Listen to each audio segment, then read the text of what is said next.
Bapak-bapak, ibu-ibu, saudara-saudara kaum muslimin rahimakumullah. Dunia ini penuh dengan berbagai macam kesibukan. Sejak dari petani yang turun ke ladang, pedagang yang berangkat ke pasar, pelajar yang menuju sekolah, sampai kepada pegawai yang berangkat ke kantor, seluruhnya tidak lain untuk mencari sesuatu yang bernama bahagia. Setiap orang menginginkan kebahagiaan, dan tidak seorang pun menginginkan kesengsaraan dalam kehidupan ini.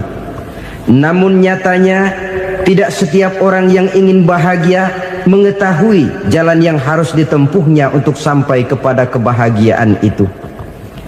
Maka pada kesempatan pertemuan kali ini, saya ingin menyampaikan sebuah hadis dari junjungan kita baginda Nabi besar Muhammad sallallahu alaihi wasallam yang termuat dalam kitab Mukhtarul Ahadits An-Nabawiyah, di mana beliau bersabda, arba'un min sa'adatil mar'i.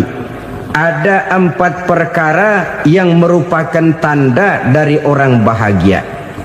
Saya mau tanya, di antara saudara-saudara yang hadir di sini, apa ada yang kepengen jadi orang sengsara?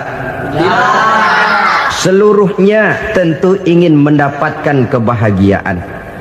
Maka menurut resep dari Nabi kita, tanda orang bahagia itu 4. Jadi kalau saudara ingin bahagia, harus mempunyai 4 perkara ini. Yang pertama, orang bahagia itu kata Nabi, darun wasi'un. Punya rumah biar bagus asal gede. Enak ngaturnya, daripada sudah punya rumah kecil, adanya di pinggir kali, gubuk, kalau hujan bocor, miring lagi, kiamat. Loh, kalau gitu Islam materialis dong. Hadis ini boleh diartikan dengan makna hakiki, arti yang sebenarnya. Boleh diartikan dengan makna majazi, arti kiasan. Kalau dia diartikan dengan arti kias, maka yang dimaksud darun wasi'un ay qalbun wasi'un. Rumah yang luas tidak lain daripada hati yang lapang. Karena di situ kunci kebahagiaan yang sebenarnya. Walaupun kita cuma tinggal di petak berukuran 2 kali 3 meter, kalau hati kita luas-luas rasanya rumah itu. Tapi biar rumah kita halamannya saja puluhan ribu hektar, ada kolam renangnya, kamar tidurnya tidak lagi terhitung. Kalau hati yang menempati rumah itu sempit, maka akan terasa sempit jugalah rumah itu. Tempat bergantungnya tidak lain adalah hati. Marilah kita mencoba melihat berbagai pandangan orang tentang bahagia ini.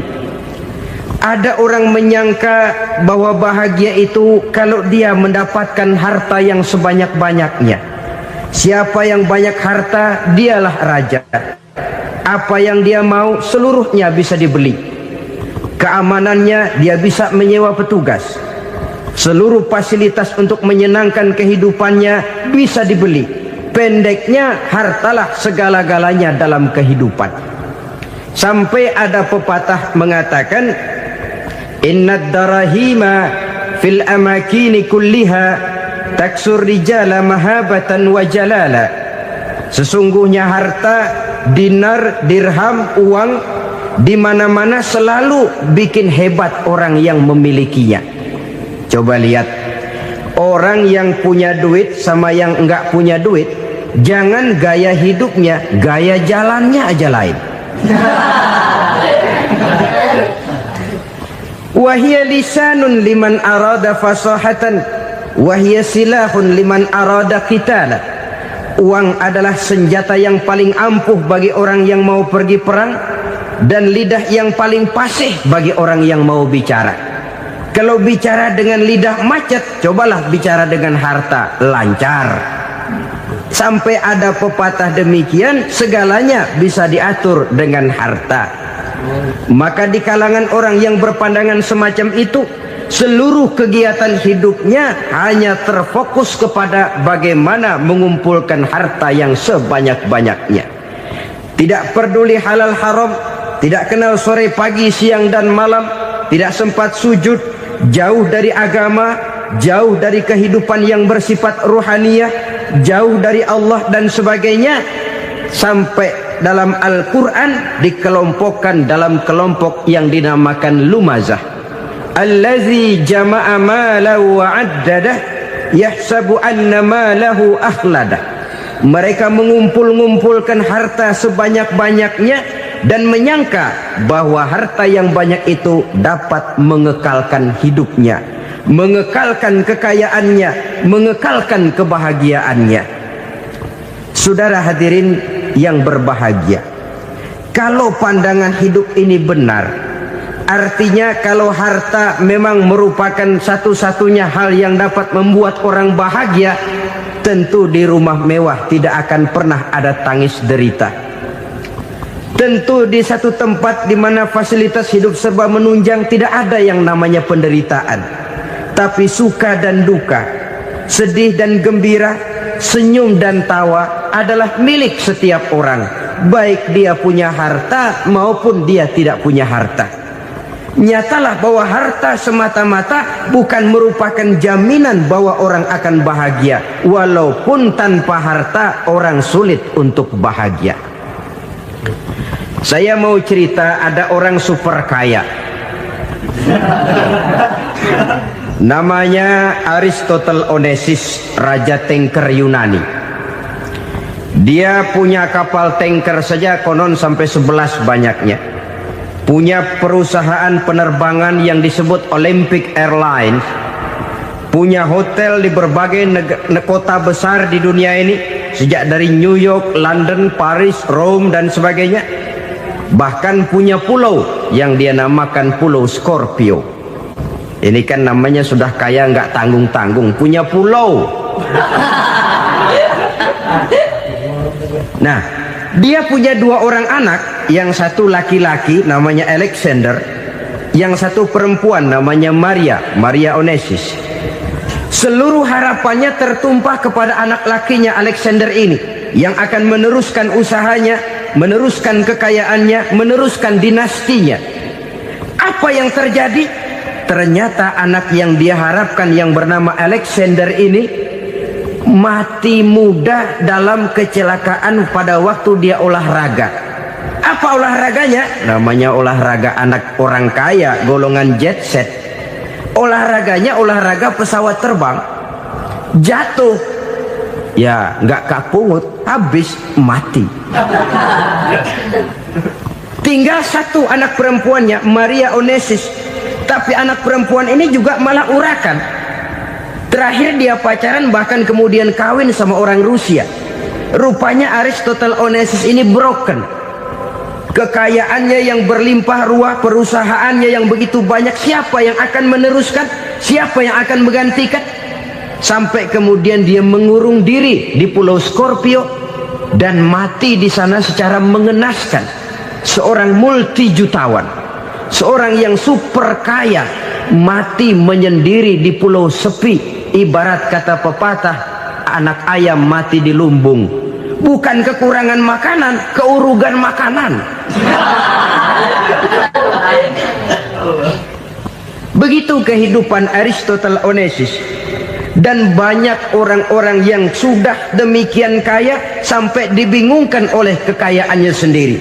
Telusurilah kehidupan David Rockefeller misalnya, Henry Ford misalnya, Adnan Khashoggi misalnya. Multi jutawan yang kadang-kadang dibuat keder oleh kekayaannya sendiri.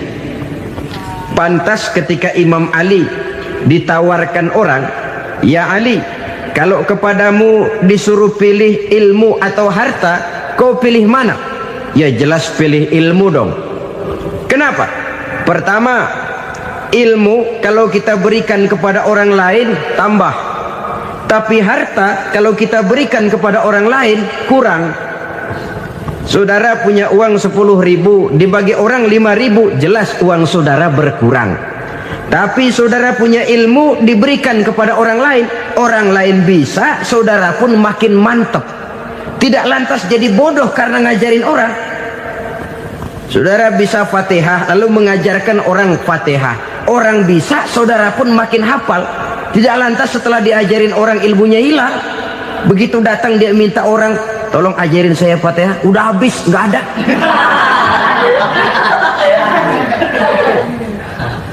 Yang kedua kata Imam Ali, ilmu menjaga kita.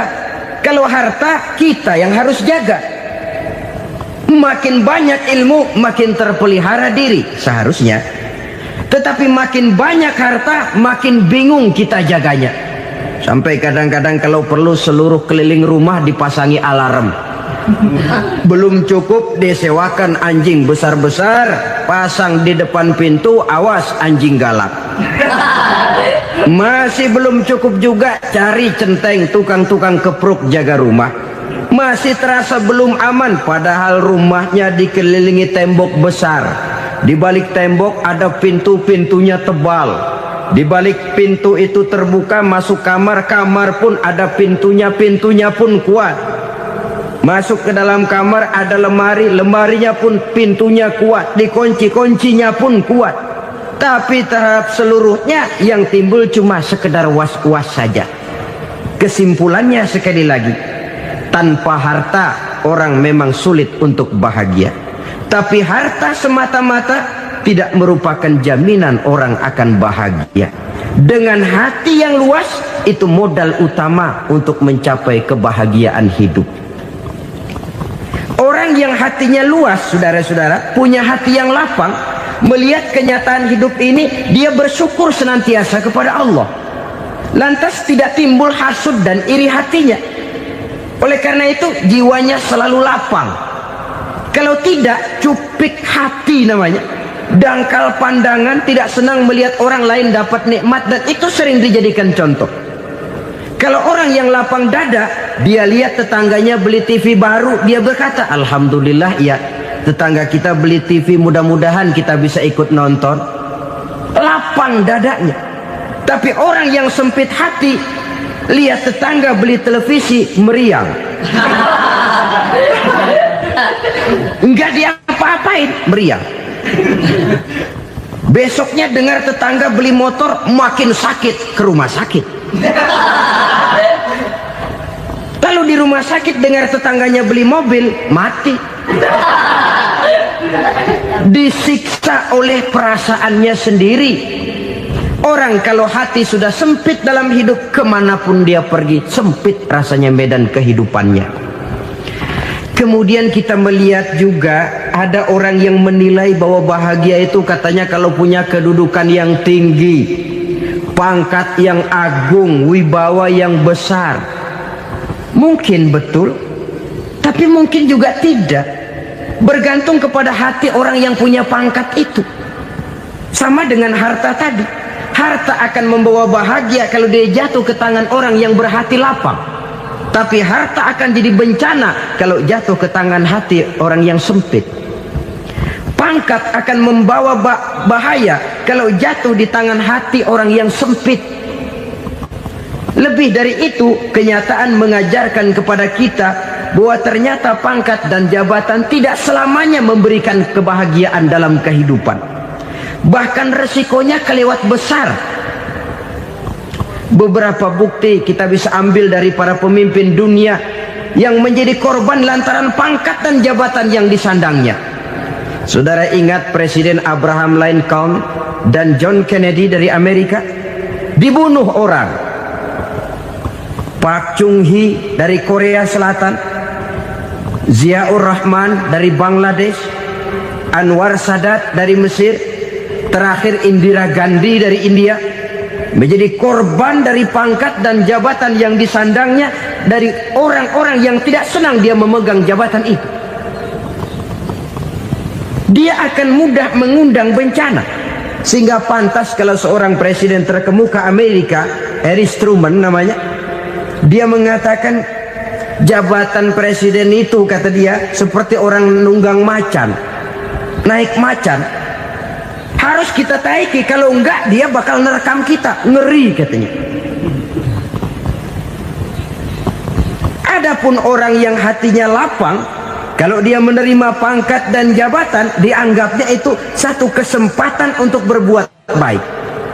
Tapi orang yang berhati sempit, menerima pangkat dan jabatan, bukan kadang-kadang menerima, malah berusaha setengah mati mencapai dengan segala cara. Kalau perlu jilat atas, jilat atas. Jadi golongan sumuhun dawuh. Jadi kelompok kulon nuwun, yes sir, yang kerjanya cuma oke bos. Kalau perlu jilat atas, jilat atas. Kalau perlu injak yang bawah, injak yang bawah. Perlu sikut kiri kanan, sikut kiri kanan. Yang penting pangkat dapat, jabatan dapat. Orang yang semacam ini, kalau sudah mempunyai pangkat dan jabatan, biasanya dia tidak menganggap itu sebagai amanah, tidak menganggap sebagai kesempatan berbuat baik, tapi malah kesempatan untuk memperturutkan hawa nafsunya yang dilatar belakangi oleh kesempitan hatinya tadi. Apalagi kalau orang memperoleh pangkat karena banyak mengeluarkan uang. Seakan-akan pangkat dan jabatan itu sekarang macam proyek, pakai tender. Siapa yang berani bayar segini naik, nggak berani minggir. Padahal logikanya, kalau orang mencapai satu jabatan karena banyak mengeluarkan uang, hampir bisa dipastikan bahwa setelah jabatan itu dia pegang, langkah pertama yang akan dilakukannya ialah berusaha bagaimana uang yang dia keluarkan supaya kembali. Ya paling kurang pulang modal dulu dong. Soal mikirin rakyat soal nanti, tapi ini modal harus pulang. Itu celakanya kalau orang memperoleh pangkat dan jabatan cuma karena banyak mengeluarkan uang. Jarang orang yang mempunyai keyakinan dan pandangan bahwa pangkat dan jabatan merupakan amanah. Jadi sekali lagi, pangkat dan jabatan mungkin saja membawa kebahagiaan kalau jatuh ke tangan orang yang berhati lapang. Tapi bisa jadi bencana kalau dia jatuh ke tangan orang yang mempunyai hati yang sempit. Dan lagi-lagi stresnya hati yang lapang. Lalu sebagian orang, saudara, ada yang berpandangan katanya bahagia itu kalau jadi orang terkenal, mempunyai popularitas, menjadi idola di kalangan remaja, di kalangan orang tua, di segala lapisan masyarakat. Padahal makin populer orang, makin terikat dia. Ya kalau macam kita ini kan nggak punya nama, nggak populer, tengah malam buta mau nongkrong di warung Tegal aman. Tapi pangkat, jabatan, kedudukan, popularitas menyebabkan kita diikat dengan berbagai macam peraturan. Cuma mandi sama ke WC saja yang nggak dikawal.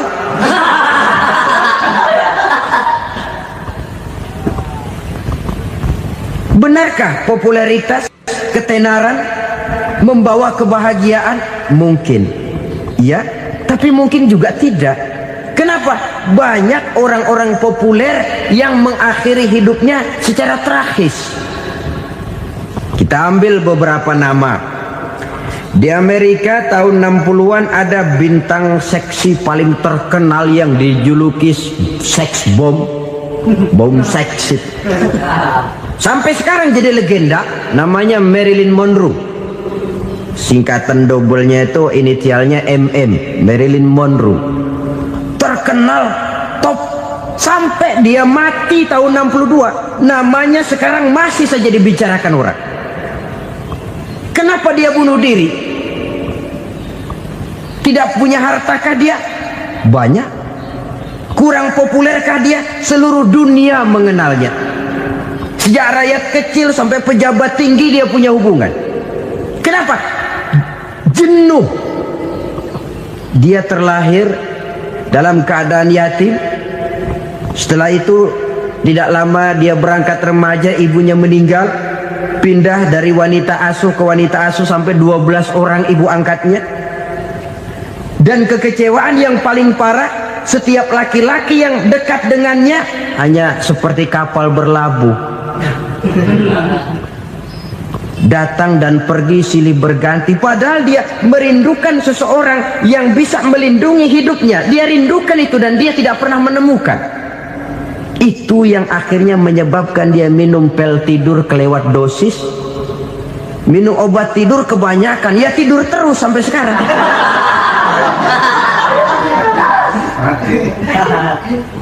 Dia mengakui, saya telah memiliki ketenaran, tapi saya tidak pernah hidup dalam ketenaran itu. Saya pandai main sandiwara, tapi saya ingin hidup dalam alam yang real sebagaimana umumnya orang. Itu yang dia rindukan. Menyusul jejak yang namanya Marilyn Monroe ini, Billie Holiday, saudara kenal tentu, di rumah sakit dirawat. Dia juga minum obat overdosis, mati lagi. Jimi Hendrix minum obat tidur overdosis kelewat batas, mati lagi. Lalu yang menghanyutkan diri di danau, Janis Joplin dan Brian Jones. Ini orang-orang populer, orang-orang terkemuka yang mengakhiri hidup secara tragis, bukan karena tidak terkenal, mungkin karena sudah saking terkenalnya. Contoh paling belakangan, Bruce Lee. Wah, ini tukang-tukang kepruk tentu kenal siapa dia. Sampai sekarang pun tabir kematiannya masih merupakan misteri. Dan yang masih hidup juga menunjukkan gejala yang aneh. Michael Jackson, rumahnya di Beverly Hills itu dijaga sedemikian rupa, dan dia selalu curiga kepada setiap makanan harus steril, bersih dari segala macam kimia. Kemana dia pergi, itu tukang-tukang kepruk sudah selalu menjaga dan mengawal, dan dia seakan takut menunjukkan mukanya yang asli. Hingga kalau tampil ke tengah di luar show, dia kadang memakai pakaian yang tidak menunjukkan dia yang sebenarnya, takut dikenali orang. Ternyata popularitas sering jadi momok yang meracuni kehidupan manusia.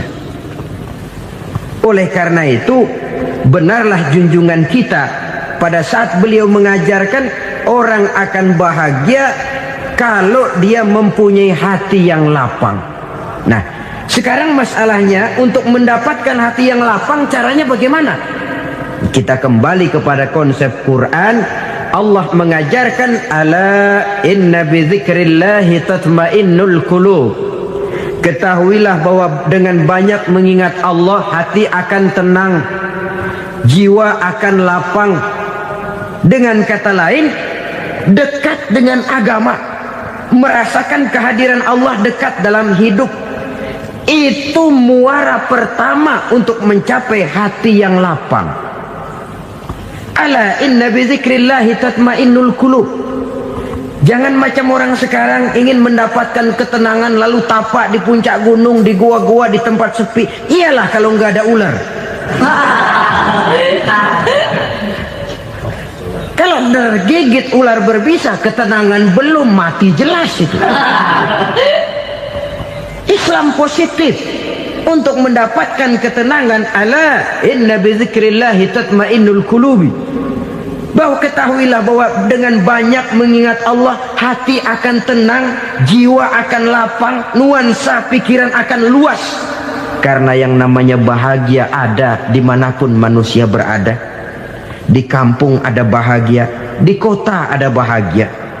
Di ngarai, di lembah, di gunung, di hutan, di lautan, di angkasa luar, dimanapun bahagia itu ada kalau kita bermodalkan hati yang lapang ini. Dan hati akan lapang kalau kita dekat dengan agama. Dekat dengan harta buat sementara hati mungkin tenang, tapi ketenangan yang relatif dan temporer. Apalagi orang tiap kali tambah harta, tiap kali tambah rencana, itu wajar. Mungkin sebelumnya saudara berpikir, kalau punya duit 5.000 enak nih. Begitu punya duit 5.000, aduh sayang kalau 10.000 aja. Tiap kali tambah harta, tiap kali lain rencana. Makin banyak rencana, makin menjauhkan kita dari yang namanya ketenangan. Padahal ketenangan merupakan unsur utama untuk mencapai bahagia.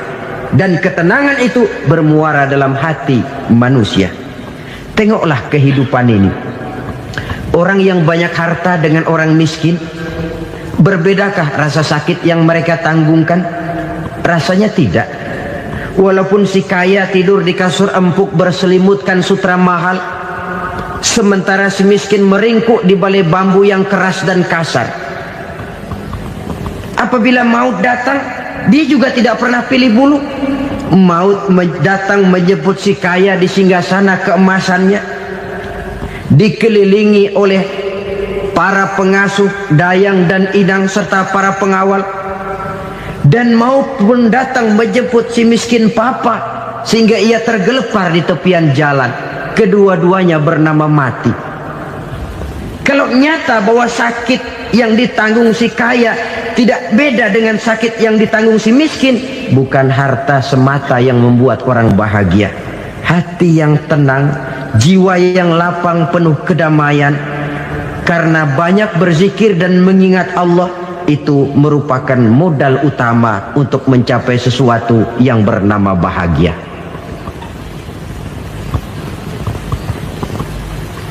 Saudara hadirin yang saya hormati, inilah yang pertama dari 4 ciri yang digambarkan oleh Nabi tentang tanda-tanda orang bahagia.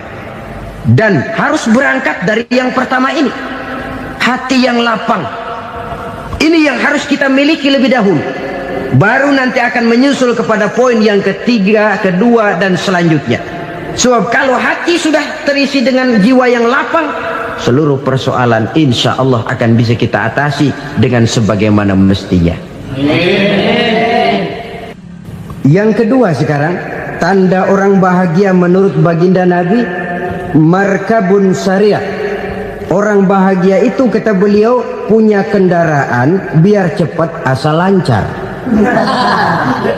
Artinya kemana dia mau pergi mudah. Apa maksud hadis ini? Kalau kita kaji lebih dalam, kendaraan itu kan alat transportasi. Transportasi tidak lain adalah usaha memudahkan komunikasi.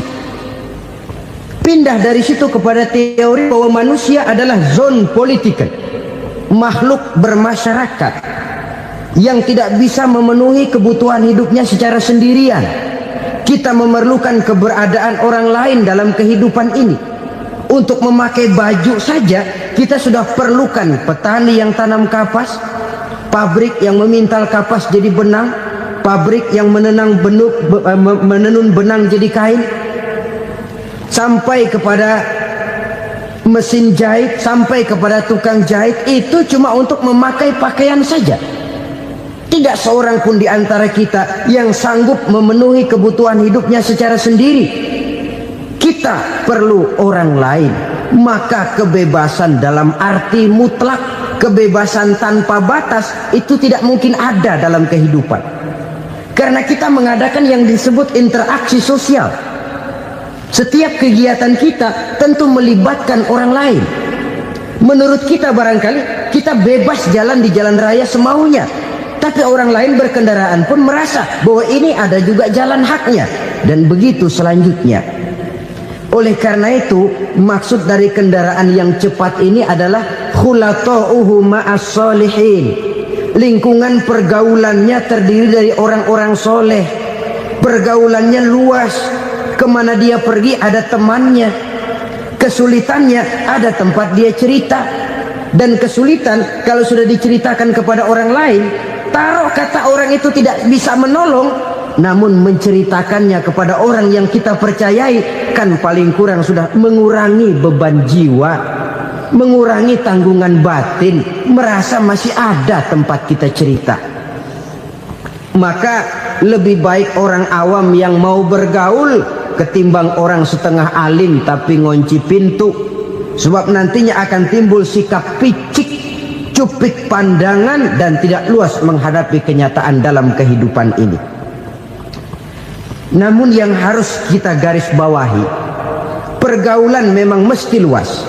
Namun jangan sekali-kali lupa bahwa pergaulan sangat besar pengaruhnya dalam ikut membentuk kepribadian manusia.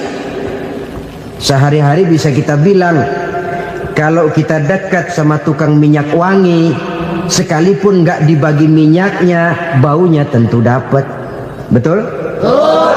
Tapi dekat sama tukang elas, walaupun nggak kena apinya, asapnya mesti kena. Kalau Syauqi mengatakan lebih jelas lagi, man asyaral asyrafa asa musyarrafan wa muasyiral anzali ghairu musyarrafin. Awalam taral jildal hakira muqabbalan bisagri lamma sara jildal mushaf. Siapa yang bergaul dengan orang mulia, dia bakal ikut menjadi mulia. Tapi siapa yang berteman dengan orang hina, dia tidak bakal ikut menjadi mulia. Tidakkah kau lihat, kata Syauqi, kulit kambing yang hina pun dicium orang ketika menjadi kantong Quran. Kulit kambing hina, kalau dia sendirian gak ada yang mau cium. Tapi begitu dia bergaul dengan Quran, menjadi kantong Quran, dipakein minyak wangi, ditaruh di tempat yang tinggi, mau diambil dicium dulu, dibawa dengan penuh hormat dan hati-hati.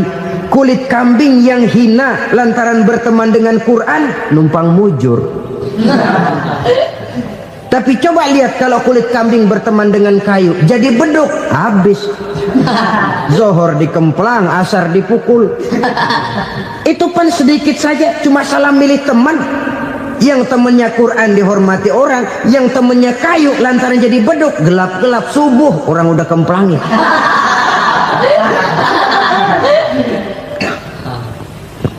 Maka terutama kepada adik-adik remaja yang masih mencari identitas diri, yang ibarat kaset masih kaset kosong, mudah diisi oleh apapun, pandai-pandailah memilih teman dalam bergaul.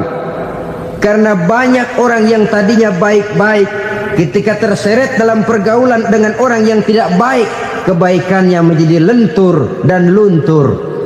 Tapi berapa banyak bajingan-bajingan tengik, orang-orang yang berlumur noda dan dosa, tiap hari melakukan maksiat, namun bergaul dengan orang yang baik-baik, pada akhirnya sedikit demi sedikit beringsut dan berangsur dia terbiasa mengikuti kebaikan-kebaikan.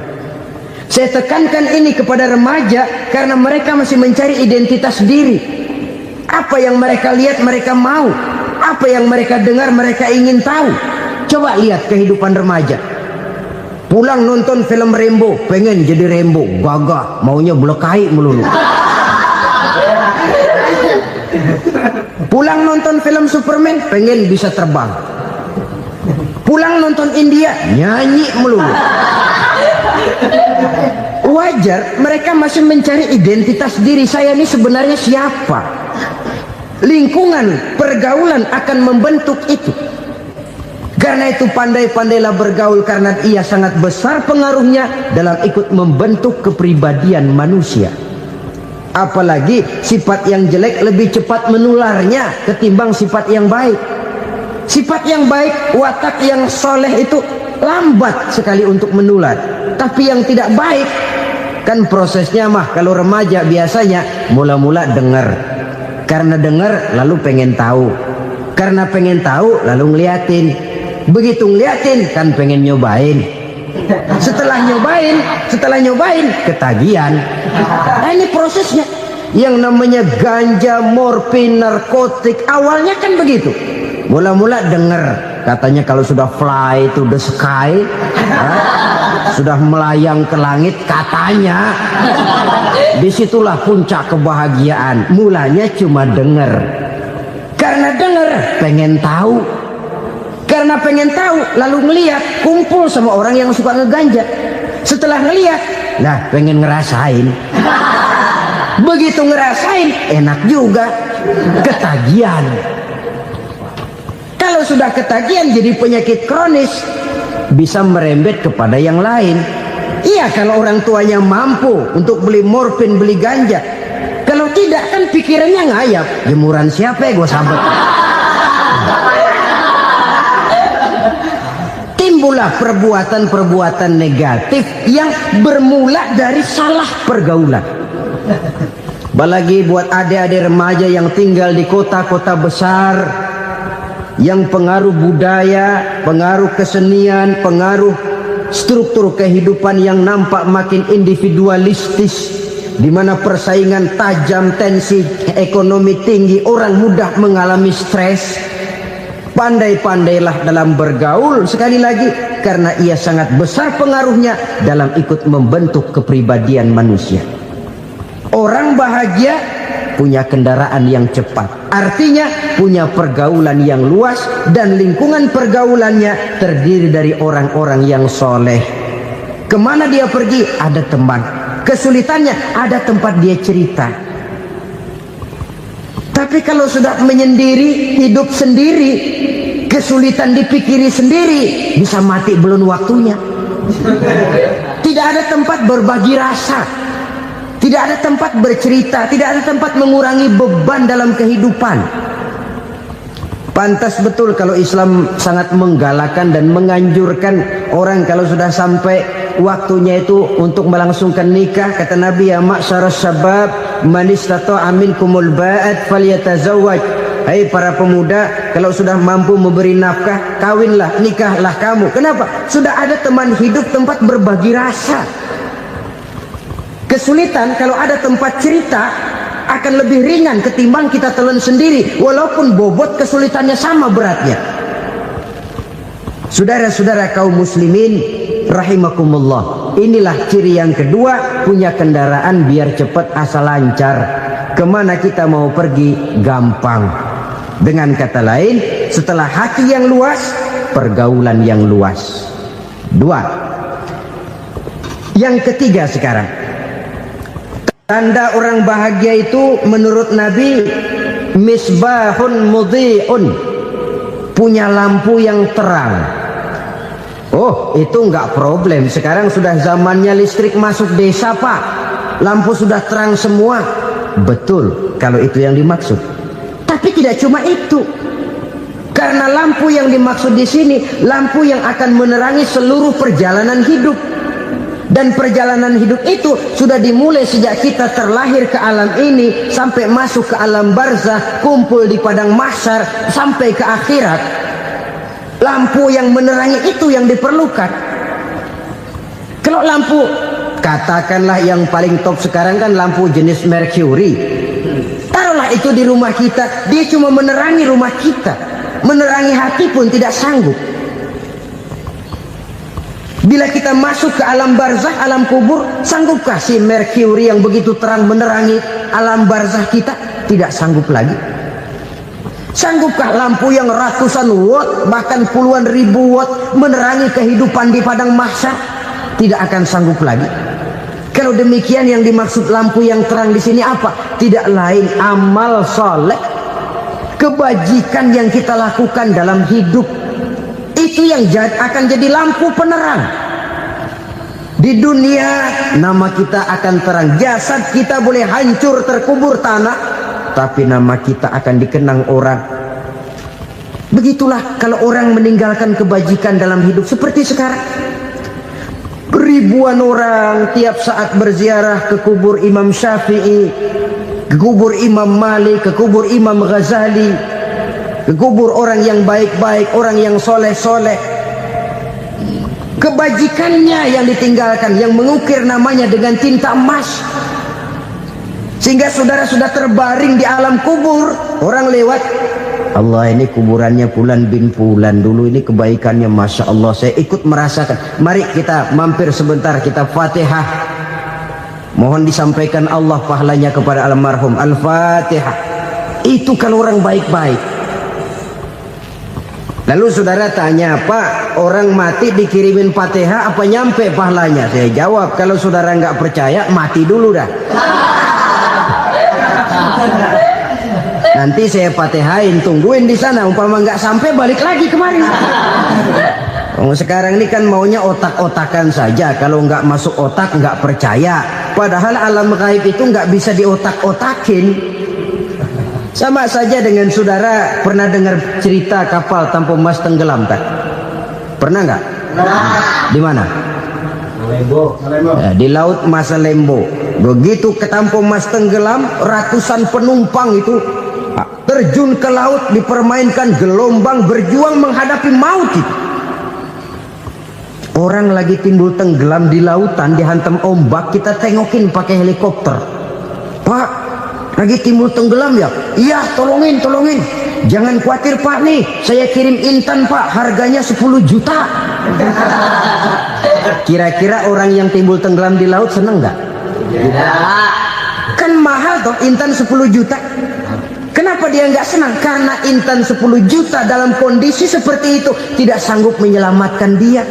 Dia akan girang kalau dikirimin ban mobil bekas, dikirimin papan terentang atau bambu. Intan yang 10 juta dia nggak girang, ban mobil bekas yang 1000 perak tuh pegang, itu yang dia girang betul. Inilah sebabnya Nabi berkata, mal mayyitu fi qabrihi illa kal ghariqil mutaghawwis. Orang yang meninggal di alam kuburnya seperti orang timbul tenggelam di lautan. Yantaziru da'watan min ahli, menunggu doa dari keluarganya yang masih hidup. Duh, bapak saya sudah meninggal, saya sayang benar sama dia. Kirimin kulkas ke kuburannya Itu sama saja dengan tadi orang tenggelam di lautan dikirimi intan yang harganya 10 juta, tidak sampai. Begitulah kalau kebajikan yang kita tinggalkan dalam hidup, sudah mati pun kubur kita masih diziarahi orang. Tapi kalau jahat yang kita tinggalkan, boro-boro lah orang mau doa lewat dekat kuburan kita juga serem. Tuh bajingan dulu mati dipendem di situ tuh. Jangan lewat situ, ntar kesurupan, jangan. Lewat saja orang ngeri. Konon lagi membacakan Fatihah dan mengirimkan doa. Hidup pada hakikatnya adalah kesempatan untuk berbuat baik. Maka sekali kesempatan itu diberikan, manfaatkan dengan sebaiknya. Sebab kesempatan kedua tidak akan pernah ada. Kesempatan berbuat baik di sini, di akhirat sudah pembalasan namanya. Sekali kesempatan itu dicabut, dia tidak akan pernah dikembalikan lagi. Kata Iqbal, hidup tidak mundur ke belakang, Bung. Berhenti diinjak orang, mundur hancur. Tidak ada kata mundur dalam hidup ini. Berhenti diinjak orang, mundur kecebur. Tidak ada kata lain, harus maju dalam kehidupan dalam artian yang positif.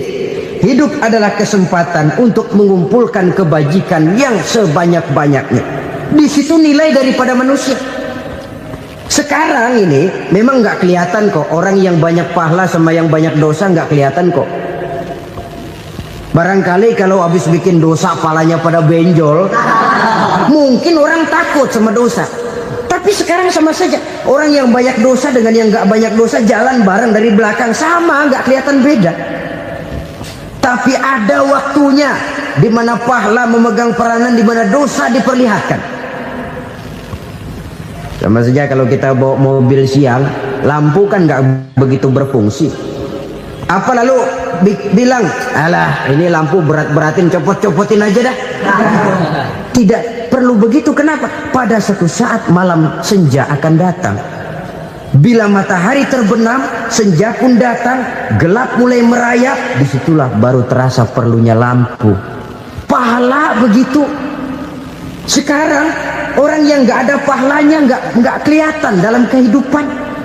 Tapi pada suatu saat senja kehidupan akan datang. Ajal merenggut nyawa, malam merayap, dan hidup mulai diliputi kegelapan di alam barzakh. Dikala itu kalau nggak punya lampu, alangkah malangnya kita. Sebab amal yang baik, kata Nabi, di alam barzakh itu akan diciptakan menjadi perempuan yang cantik menemani kita. Amal yang jahat akan menjadi orang yang paling jelek nemenin kita. Udah di tempat gelap yang nemenin jelek.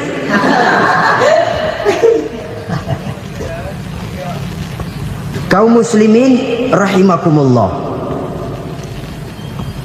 Kalau demikian masalahnya, tergantunglah kita pandai memanfaatkan waktu. Al-waktu kasayf, waktu itu cepat sekali. Yang namanya waktu itu tahu-tahu.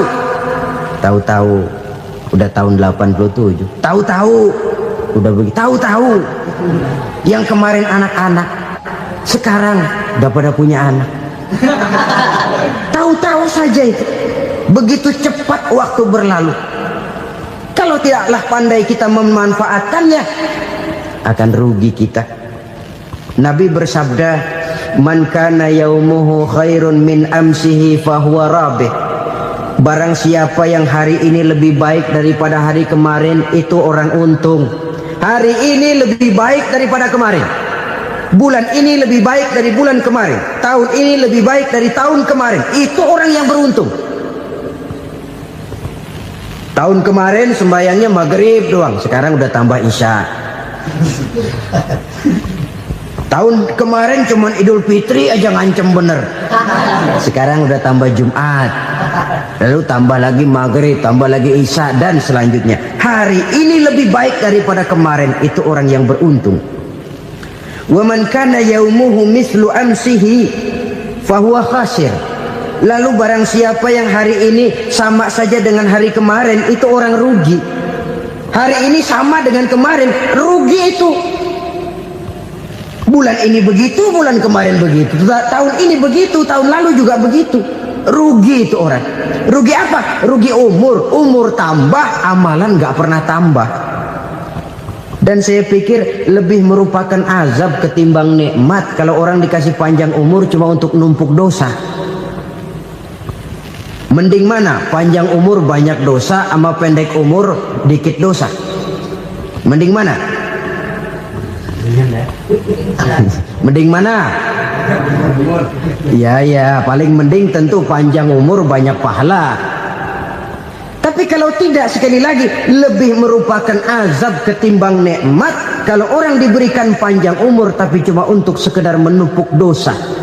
Kehilangan kesadaran bahwa dunia bukan terminal akhir dari satu perjalanan. Dia cuma halte di mana kita berhenti sebentar untuk menuju kepada terminal yang hakiki. Saudara-saudara kaum muslimin rahimakumullah, inilah lampu yang akan menerangi kehidupan. Amal yang kita lakukan di dalam kehidupan. Jadi yang dimaksud dengan lampu yang terang, kebajikan yang kita kerjakan dalam hidup. Nah, setiap orang di awal tadi saya bilang ingin bahagia. Bahagia itu kan hakikatnya kumpulan senang dan selamat. Senang, selamat. Apa bedanya? Senang tapi tidak selamat, nggak bahagia. Selamat tapi nggak senang, nggak bahagia orang. Contoh, kalau orang korupsi, duitnya banyak, senang dia, tapi keselamatannya. Ada tentara baris di samping rumahnya udah bingung, padahal tentara latihan. Tentara cuma latihan, dia bingung. Senang, tapi karena keselamatannya tidak terjamin, dia tidak bahagia. Sebaliknya pegawai negeri jujur benar, cuma segaji-gajinya, selamat nggak korupsi, tapi melarat, ya nggak bahagia juga, kurang senang. Kesenangan dan keselamatan untuk dunia saja, ya sekali lagi, kalau cuma sekedar untuk dunia saja, bisa dibeli pakai uang. Bisa dibeli pakai uang. Saudara ingin selamat, bisa dibeli pakai uang. Saudara ingin senang, bisa dibeli dengan uang.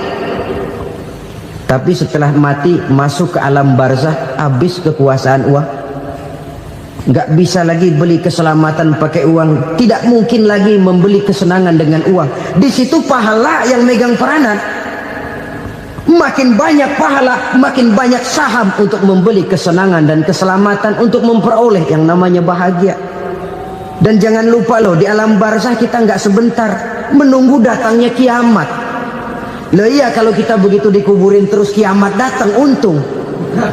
Tapi kalau masih harus 1000, 2000, puluhan ribu tahun yang akan datang, dalam satu penantian yang begitu lama, tanpa saham untuk memperoleh kebahagiaan, satu kemalangan yang tidak ada pernah putus-putusnya. Janganlah tergelincir oleh kebahagiaan sebentar yang menipu dengan mengorbankan kebahagiaan hakiki yang berjangka panjang. Apa artinya senyum sejenak kalau harus ditebus dengan tangis seumur hidup? Biarlah kita minum jamu, pahit memang, getir memang, tapi kan besok badan sehat. Daripada sekarang minum sirup, manis memang, enak memang, tapi bibir pada jontor besok. Sirawan, batuk, nggak karu-karuan. Banyak orang tertipu oleh kesenangan yang sebentar, Padahal laisa kullu ma yalma'u zahaban. Belum tentu semua yang berkilat itu emas. Belum tentu semua yang gemerlap itu intan. Karena itu marilah manfaatkan kesempatan yang diberikan Allah ini untuk mengumpulkan kebajikan yang sebanyak-banyaknya. Yang terakhir sekarang, yang keempat, tanda orang bahagia kata Nabi. Zaujatun salihah. Orang bahagia itu tanda yang keempat kata Nabi, punya istri biar cakep asal taat. Sudah surga itu sudah. Cakep taat. Istri kayak gitu, kalau belum mati jangan dikuburin dulu. Sudah cakep taat lagi. Tapi kadang-kadang enggak, udah jelek ngadat melulu. Apa yang mau dipilih? Sebab itu Quran mengatakan istri pakaian untuk suami, suami pakaian untuk istri. Kenapa suami istri diibaratkan pakaian? Alangkah tingginya gaya bahasa Quran ini. Suami istri teman hidup, hidup perjalanan panjang. Sejak kita dalam rahim sudah ada hidup kan di sini. Sampai ke alam dunia, masuk ke alam barzah, kumpul di padang mahsyar, sampai menuju akhirat, itu perjalanan hidup.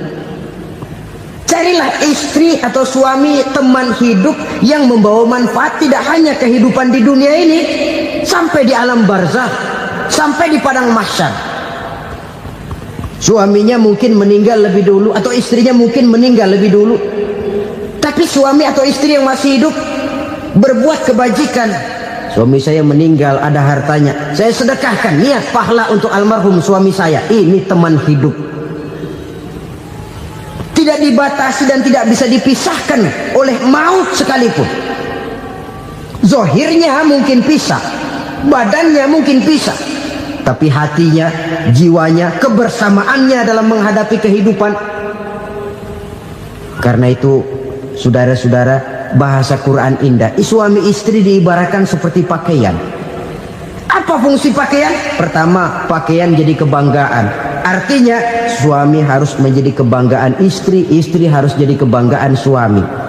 Yang kedua, pakaian itu kan fungsinya menutup aurat. Artinya sesama suami istri harus saling menjaga kekurangan masing-masing. Jangan malah sesama suami istri saling membongkar rahasia dan aibnya sendiri-sendiri. Istrinya diceritain jeleknya di mana-mana, atau suaminya dibongkar rahasianya di pasar umum. Itu sudah tidak lagi berfungsi sebagai pakaian. Kenapa semua ini diperlukan? Karena kita menyadari bangsa yang baik terdiri dari masyarakat yang baik. Masyarakat yang baik merupakan susunan dari warga yang baik. Warga yang baik adalah terdiri dari rumah tangga yang baik. Dan rumah tangga yang baik merupakan susunan dari pribadi yang baik. Dari situ langkah dimulai. Membangun satu bangsa yang baik diawali dengan membangun rumah tangga yang baik, dengan menciptakan pribadi-pribadi yang baik. Sehingga dari sini diharapkan berkembanglah nilai-nilai kebaikan. Orang akan bahagia mempunyai istri yang soleh. Kenapa? Tidak ada seorang suami bisa sukses jadi apapun dia, apapun profesinya. Dokter kah, kiai kah, mubalik kah, petani kah, pengusaha kah, pejabat tinggi kah. Tidak ada seorang suami yang bisa sukses tanpa peran serta istrinya. Walaupun memang peranan itu tidak begitu kelihatan, tapi sangat menentukan. Karena itu, saudara hadirin yang saya hormati, Islam sangat menghargai kaum wanita, memberikan kedudukan yang tinggi sepanjang tidak mematikan kodrat kewanitaannya. Nah, kalau sudah kesuksesan ini diawali dari rumah tangga, karier di masyarakat mudah untuk dikejar. Tapi keberantakan di rumah tangga merupakan kegagalan pertama di tempat lain. Nah, inilah saja yang dapat Al-Fakir sampaikan pada pertemuan kali ini. Selalu berusaha menyimpan sesuatu yang bisa membawa manfaat.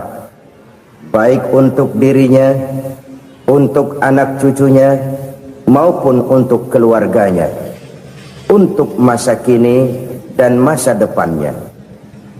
Kadang simpanan itu berbentuk uang, kadang berupa tanah, lain saat berbentuk pabrik, dan lain sebagainya. Sementara masa depan yang paling pasti adalah akhirat.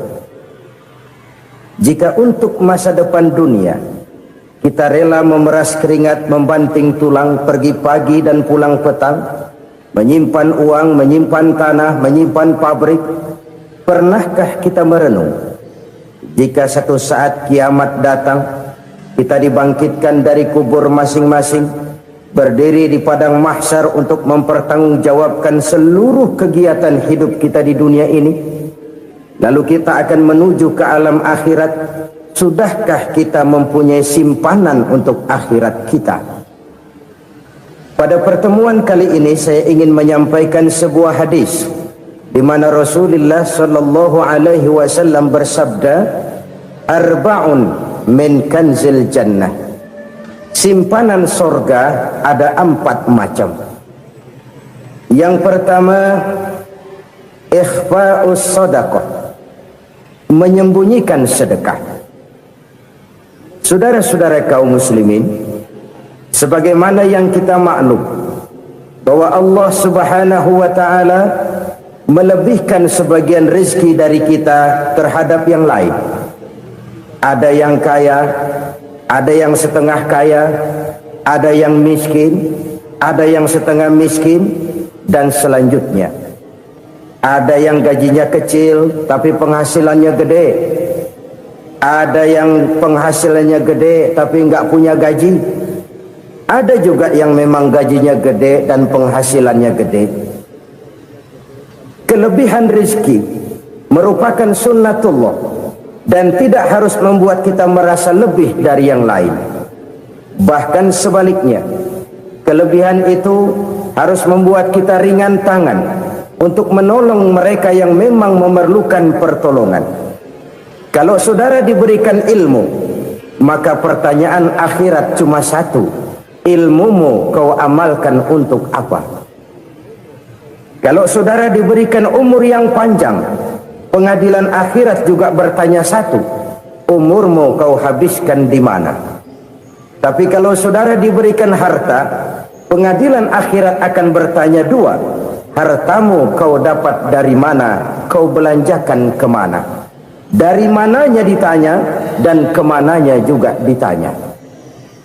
Oleh karena kita akan dimintakan pertanggungan jawab, maka amanah yang bernama harta ini harus kita gunakan dengan sebaik-baiknya. Ada penggunaan yang merupakan kewajiban, itu zakat namanya. Ada penggunaan yang sewaktu-waktu, itu infak namanya. Ada yang lebih sewaktu-waktu lagi, dan itu sedekah namanya. Zakat dia terikat oleh haul dan nisab, oleh putaran batas waktu dan ukuran dari harta itu sendiri. Sedangkan infak terikat oleh situasi dan kondisi perekonomian seseorang. Sedangkan sedekah tidak terikat dengan apapun. Dalam kondisi seperti apapun kita bisa melakukan sedekah dengan yang terkecil sekalipun. Sampai-sampai Rasulullah sallallahu alaihi wasallam mengajarkan, la tahqiranna minal ma'rufi syai'an walau an talqa akhaka biwajhin talik. Atau ada hadis, tabassumuka fi wajhi akhika laka shadaqah. Senyumanmu kepada temanmu adalah sedekah. Jadi untuk melakukan sedekah tidak harus dalam berbentuk uang. Dengan ilmu kita bisa sedekah, dengan tenaga kita bisa bersedekah, dengan pikiran kita bisa bersedekah, bahkan senyum kepada teman itu pun sedekah. Jadi kalau sedekah dengan uang memang belum punya uang, nyengir aja banyakin. Itu asal pada tempatnya, jangan lalu ketemu tiang listrik cengengesan. Tentu tidak pada tempatnya dan tidak wajar. Nah, sedekah yang paling dicintai Allah adalah sedekah yang disembunyikan. Artinya jauh dari sifat riya. Kan kadang-kadang ada orang Sedekah itu disebutkan namanya. Apa tidak bagus? Kalau memang niatnya ikhlas, ya bagus-bagus saja. Untuk memberikan sugesti kepada yang lain. Si Fulan bin Fulan nyumbang sekian, diumumkan. Boleh kalau niatnya untuk memberikan rangsangan kepada yang lain supaya dia menyumbang lebih besar dari orang tadi. Tapi kalau itu mendatangkan riya, maka sedekah yang paling dicintai Allah adalah sedekah yang disembunyikan. Tangan kiri saja tidak tahu apa yang diberikan oleh tangan kanan. Sedekah yang dilakukan dengan ikhlas akan merupakan perbendaharaan surga, tersembunyi dari pandangan orang lain, tidak seorang pun tahu. Karena memang sikap yang baik adalah melupakan kebaikan dan mengingat kesalahan. Itu salah satu ciri orang bahagia. Orang yang selalu mengingat kesalahannya dan berusaha melupakan segala kebaikannya. Kalau dia akan ada kebaikan, dia tidak bisa ikut, dia merasa rugi karena dia merasa belum pernah berbuat baik. Tapi kalau akan melakukan kesalahan baru, dia ingat kesalahan yang sudah-sudah, sehingga terhalang baginya untuk melakukan satu kesalahan baru. Demikianlah saudara-saudara, bahwa Allah melebihkan rizki sebagian kita dari yang lain, agar terjadi tolong-menolong dalam kehidupan ini. Jadi kesenjangan yang nature, kesenjangan yang alami, itu sunnatullah. Ada yang kaya, ada yang miskin, ada yang kelas menengah. Nah, kenapa lalu sekarang kita berusaha mengentaskan kemiskinan? Oleh karena adanya kesenjangan struktural. Kalau yang kaya bisa semakin kaya, kenapa yang miskin tidak bisa naik jadi ikut sedikit kaya? Sebab pada dasarnya Islam adalah agama yang sejak turunnya sudah berupaya memerangi kemiskinan. Bahkan dikatakan kemiskinan itu mendekatkan kepada kekufuran. Orang kalau miskin udah dekat banget sama kafir. Gampang menjadi kafir. Berapa banyak saudara-saudara kita yang oleh karena soal perut, oleh karena soal materi, terpaksa meninggalkan dan menanggalkan akidahnya, menjual petunjuk yang diberikan Allah dengan hak kesenangan dunia yang cuma sebentar ini. Na'udzubillah thumma na'udzubillah. Jadi makin kita sembunyikan satu sedekah, semakin banyak perbendaharaan kita di surga. Sedekah yang paling dicintai Allah adalah sedekah yang disembunyikan. Malahan ada seorang sufi, dia punya kebiasaan kalau pergi sholat Jumat dia bawa uang, itu uang dia taruh di bawah tikar masjid. Dia niat sedekah kepada siapa saja yang nemuin itu duit. Maksudnya apa? Supaya yang nemuin nggak tahu siapa yang punya duit. Demikian dia saking ingin menyembunyikan sedekahnya. Karena sifat riya itu bisa memakan amal kita sendiri. Riya itu termasuk menyebut-nyebut kebaikan kita. Orang yang suka nepuk dada, sedikit-sedikit ngitungnya kalau nggak gua. Tuh kalau nggak gua tuh yang belas itu kalau nggak gua. Iya kalau nggak lu kenapa emang? Orang yang suka menepuk jasad, tuh biasanya memang begitu saudara-saudara. Kalau perang lagi berkecamuk, orang nggak sempat ngaku jadi pahlawan. Tapi begitu perang selesai, yang kagak kenal bedil ngaku pahlawan, mas.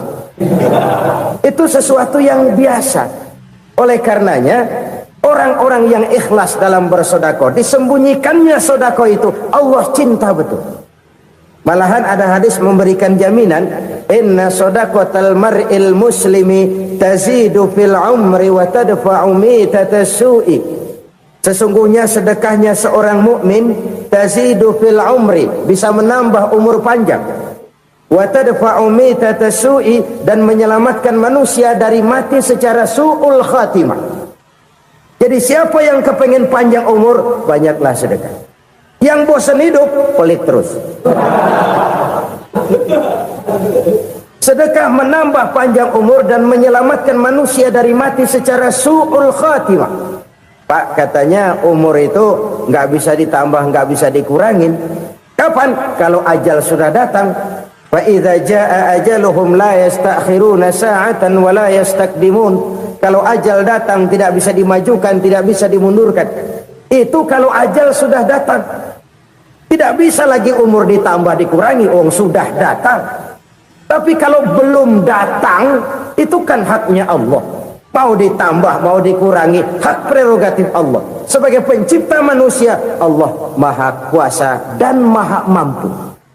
Sedekah ini menambah panjang umur dan menyelamatkan manusia dari mati secara su'ul khatimah. Itu orang mati kan sama ya, kondisinya mati, nggak nafas. Tapi hakikat mati kan lain-lain. Ada yang mati itu husnul khatimah, baik akhirnya. Misalnya lagi ngaji mati, lagi sholat mati, lagi sedekah mati. Ini yang dinamakan dengan husnul khatimah, baik di akhirnya. Sebaliknya ada yang su'ul khatimah, jelek di akhirnya. Ini yang jadi catatan akhir.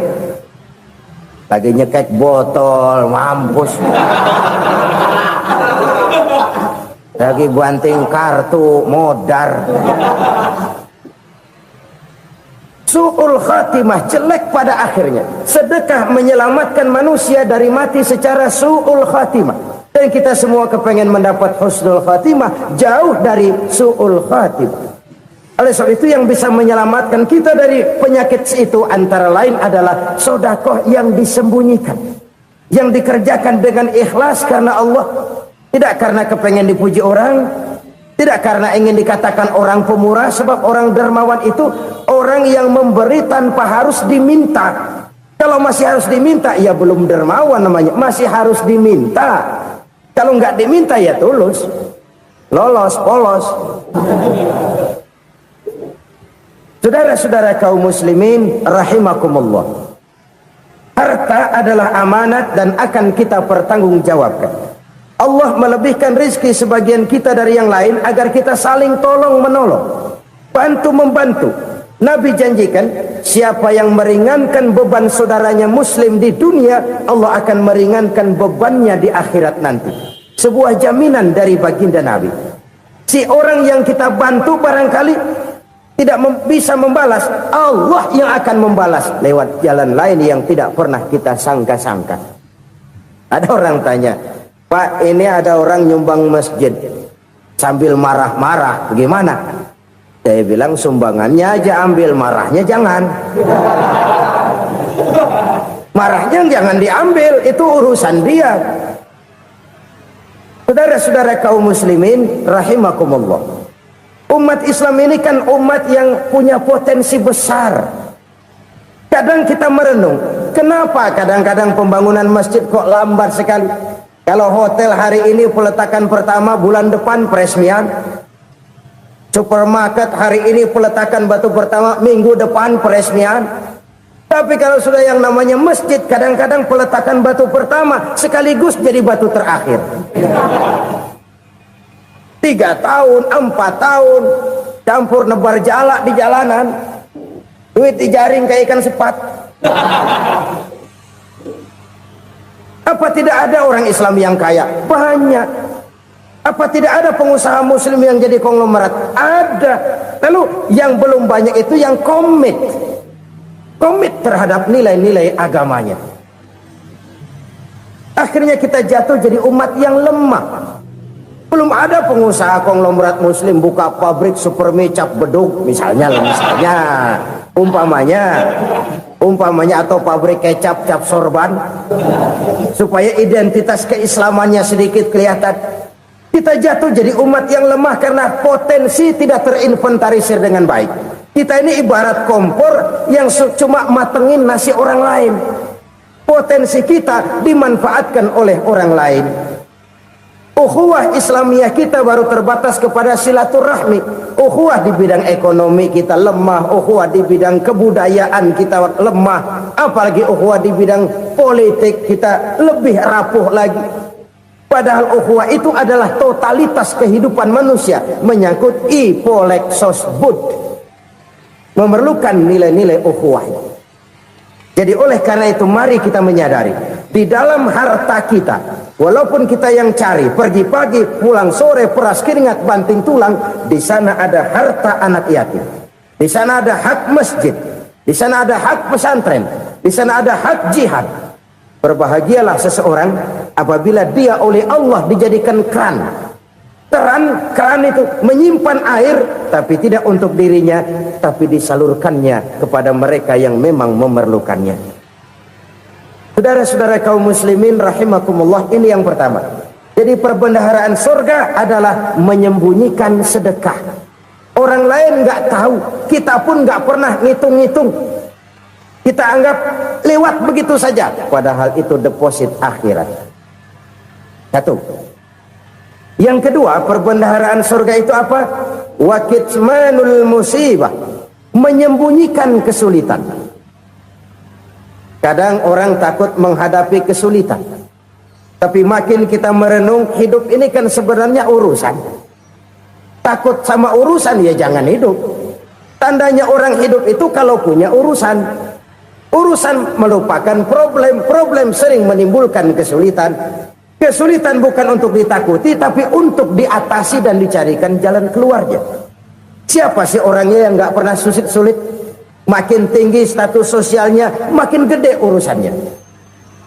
Makin tinggi kualitas imannya, makin berat tingkat kesulitannya. Cuma memang yang namanya enak itu seperti pelangi. Biang lala itu nggak pernah di atas kepala kita, di atas kepala orang melulu. Lo sih enak lo, kata kita. Dia juga bilang yang enak kan lo. Pelangi itu nggak pernah di atas kepala kita. Kata tukang beca, aduh enak ya naik Mercy. Kata tukang beca, apa yang di dalam mobil Mercy? Aduh enak bener tukang beca, di jok ngeringkuk ngorok pulas bener. Saya kamar pakai AC sejuk, tempat tidur sutra empuk, alga spring bed, kulak kulik nggak bisa pulas kalau belum minum Valium, belum tidur. Enak bener tukang beca, di jok ngorok nggak tahu wetan kulon. Si tukang beca bilang yang di Mercy enak, yang di Mercy bilang tukang beca enak. Inilah enak, nggak pernah di atas kepala kita, di atas kepala orang lain melulu enak itu. Nah saudara-saudara, yang merupakan perbendaharaan surga itu orang yang bisa menyembunyikan kesulitan, baik pribadi ataupun rumah tangga. Nih terutama rumah tangga yang jadi soalnya. Kadang-kadang kita ini kalau senang, sebaliknya kalau senang kita diam, kalem aja, cuek. Banyak banget duit kita bawaan, diam aja udah. Malah ketemu orang takut. Tapi begitu susah, sekampung tahu. Padahal Nabi mengajarkan perbendaharaan surga itu menyembunyikan musibah, menyembunyikan kesulitan. Kalau enak, cerita sama orang-orang. Kalau nggak enak, rasain sendiri, tekan sendiri, atasin sendiri. Kita kan sebaliknya, tenang kita diam, asal lagi susah, paling tidak kita nyari teman buat cerita kesusahan. Siapa orangnya yang nggak pernah susah? Cuma soalnya bagaimana kita mengatasi kesusahan itu sendiri. Begitu juga misalnya kalau orang sudah berumah tangga, itu orang tuanya harus menjadi tempat dia cerita yang enak-enak saja. Yang nggak enak rasain berdua, selesaikan berdua, atasin berdua. Jangan dibalik. Asal senang diam, giliran susah saja. Maknya laporan. Terbalik. Bisa menjaga security informasi. Maka nama bayam keluar diam, malah seluitan. Enak amat lo makan daging ayam. Security informasi. Saudara-saudara kaum muslimin rahimakumullah, ujian yang terberat itu yang pernah diberikan kepada para nabi, para rasul, para aulia, para ulama. Makin tinggi keimanan, makin berat bentuk kesulitan. Ayo saya kemukakan satu contoh saja. Ada seorang nabi yang kaya, nabi kaya, namanya Nabi Ayub. Iblis kalau orang begini kan keki, ibadahnya rajin, kaya. Nih yang kayak begini susah digodain. Kalau ibadahnya rajin, miskin, enggali bisa disogok. Sini imannya mantap, ibadahnya rajin, kaya, nabi lagi. Oh, tapi namanya iblis, nggak kurang akal. Laporan, Tuhan, kenapa Les? Ya ini bahasa saya, bahasa Qur'annya sih nggak gitu. Itu hambamu yang namanya Ayub, dia rajin ibadah cuma karena dikasih kaya aja. Coba kasih miskin dia, berhenti dia sembahyang. Ah, kamu bisa aja. Saya tahu Ayub itu hambaku yang ikhlas. Saya buktiin Tuhan, silahkan. Dibuktiin lah, iblis turun ke alam ini. Yang mula-mula dia lakukan, dia rusak sawah ladang Nabi Ayub. Dia binasakan binatang ternak Nabi Ayub. Sehingga dalam waktu singkat, jatuhlah Nabi Ayub dari orang paling kaya jadi orang paling miskin. Beliau masih ibadah di mihrab dalam masjid. Datang iblis. Saudara Ayub, ya, lagi ngapain? Ibadah. Nyembah Allah, nyembah Allah. Oh, percuma. Kenapa? Tuhan yang ente sembah nih, dia udah bikin miskin ente. Sawah ladang ente hancur lebur, binatang ternak binasa. Sekarang ente jadi orang paling miskin. Ngapain nyembah Tuhan kayak begitu? Tekor. Udah berhenti dah ibadah, berhenti ibadah. Ini iblis sama Tuhan laporannya lain, yang dikerjakan kepada Nabi Ayub juga lain. Benar begitu iblis, kata Nabi Ayub. Iya, sawah ladang saya habis, buras. Binatang ternak saya binasa, binasa. Saya miskin, bangpak. Apa jawab Nabi Ayub? Bukan innalillahi, ini hebat. Alhamdulillahillazi a'tani wa akhza minni. Segala puji bagi Allah yang telah memberikan harta kepada saya dan sekarang mengambilnya lagi. Alhamdulillah. Allah yang ngasih, Allah yang ambil. Itu mah urusan Allah. Iblis cuman ibadah jalan terus, sujud lagi Nabi Ayub. Iblis seleher gondok banget. Dasar Nabi nggak mempan dia apa-apain. Miskin malah alhamdulillah. Allah yang ngasih, Allah yang ambil. Jadi kalau kita tidak komit, kita tidak terikat kepada kaya, miskin, senang, susah, apa yang bisa bikin kita susah? Jadikan kekayaan, kemiskinan, jadikan senang susah sebagai anak buah yang bisa kita atur.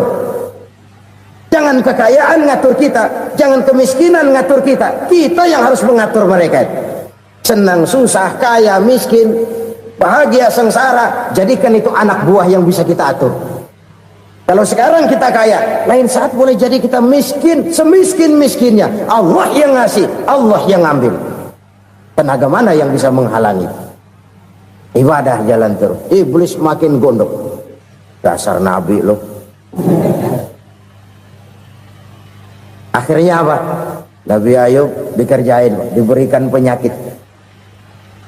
Demikian fatal penyakitnya. Bayangin, udah miskin sakit. Masya Allah.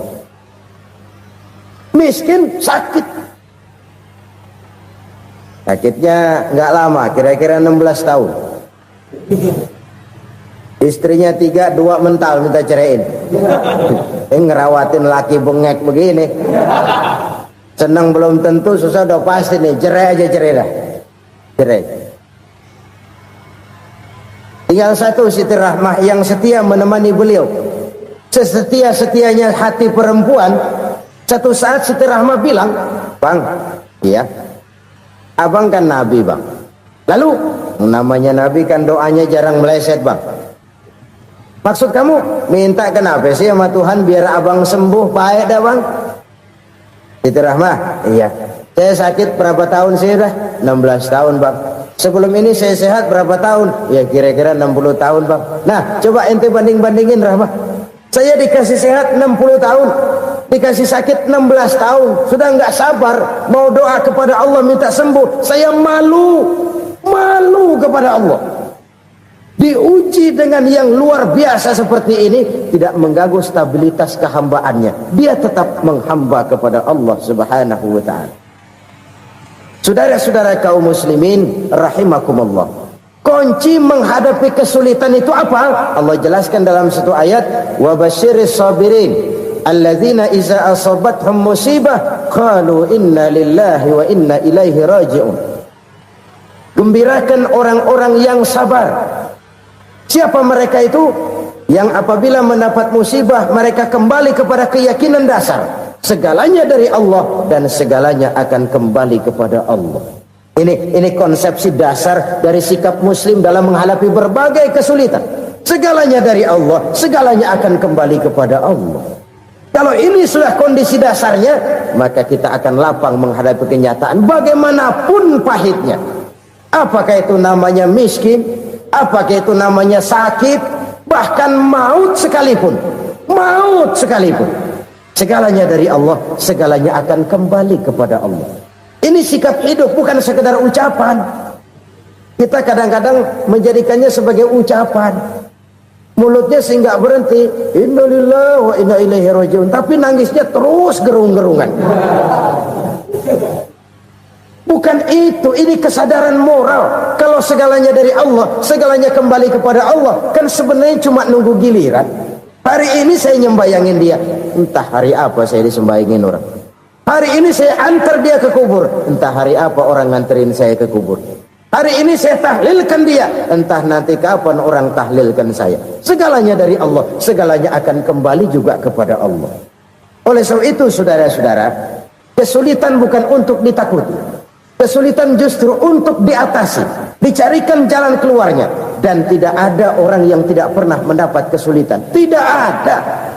Semakin tinggi status sosial, semakin tinggi kualitas keimanan, semakin besar juga tingkat kesulitan.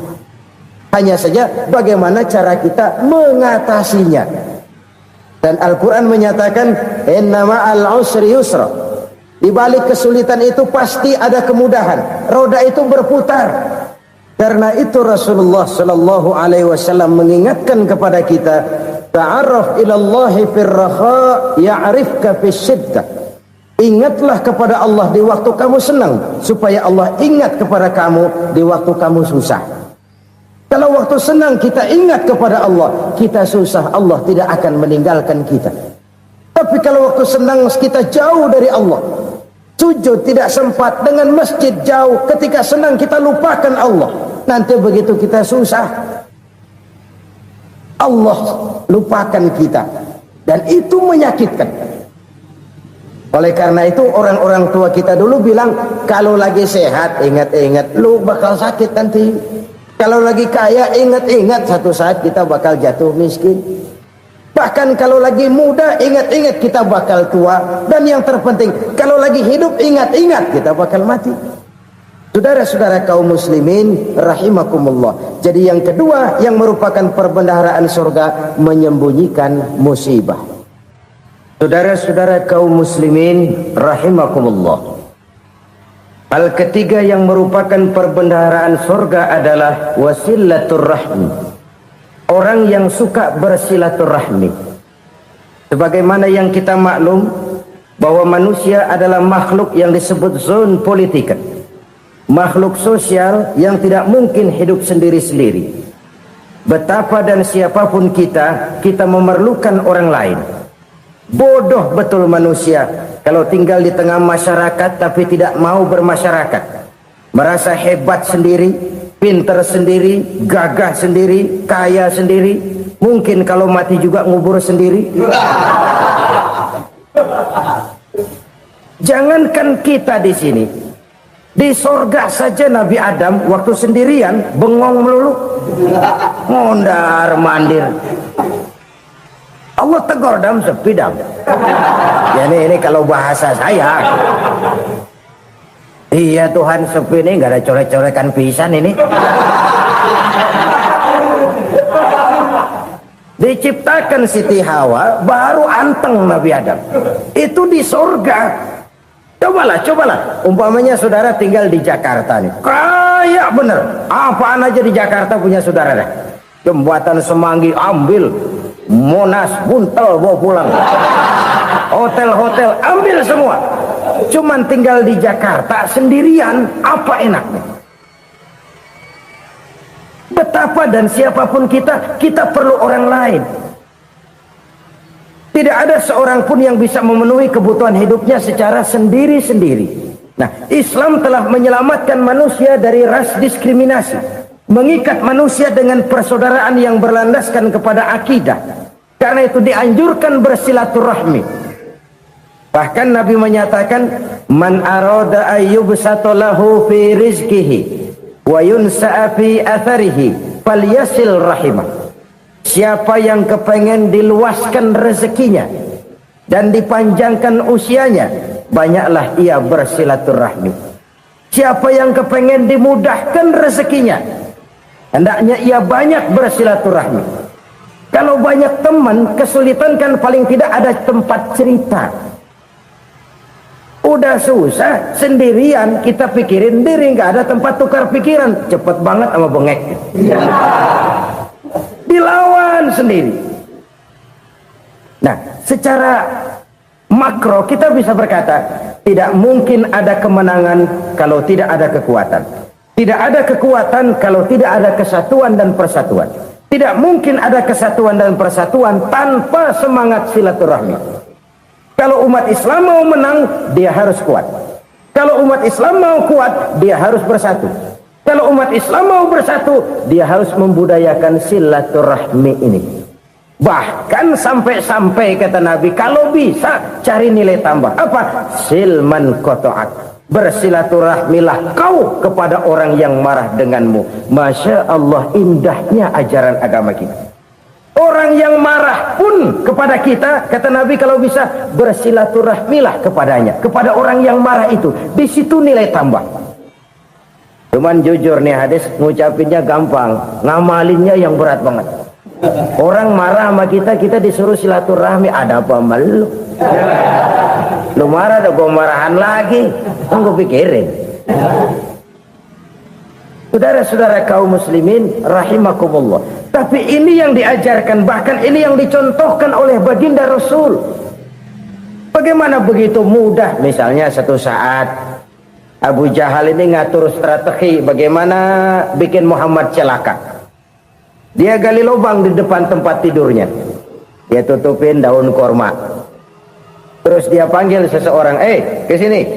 Kasih tahu Muhammad, pamannya sakit keras, minta ditengokin. Berangkat orang ini ke sana. Muhammad, labbaik. Pamanmu sakit keras, dia minta ditengokin. Baik, saya akan datang menjenguk beliau. Berangkatlah Nabi ke rumah Abu Jahal tanpa prasangka apapun. Abu Jahal udah pasang stil, selimut 3 rangkap setengah dipakai, persis kayak orang meriang. Tapi sembari ngintip dari balik selimut. Begitu Muhammad buka pintu, nah masuk perangkap nih. Muhammad jalan menuju tempat pembaringan. Makin lama makin dekat, makin lama makin dekat, makin dekat ke lubang yang dipasang oleh Abu Jahal itu. Dalam hati Abu Jahal, terus dah jatuh, mampus dah lo ini. Mampus lo hari ini nih. Apa yang terjadi? Malaikat Jibril datang. Muhammad, pamanmu cuma pura-pura sakit. Di depan tempat tidurnya ada lubang perangkap supaya kamu jatuh ke situ. Sudah, kamu pulang. Balik kanan Nabi. Sudah hampir jatuh ke lubang, balik kanan, pulang. Bayangin kecewanya Abu Jahal. Muhammad dikit lagi, Muhammad dikit lagi. Enggak paman, saya pulang aja. Emosi bangun dari tempat tidur, enggak sadar kalau lagi pura-pura sakit. Lompat ngejar Nabi, dia lupa dengan lubang yang dia gali. Usrah, nyemplung sendiri ke dalam lubang.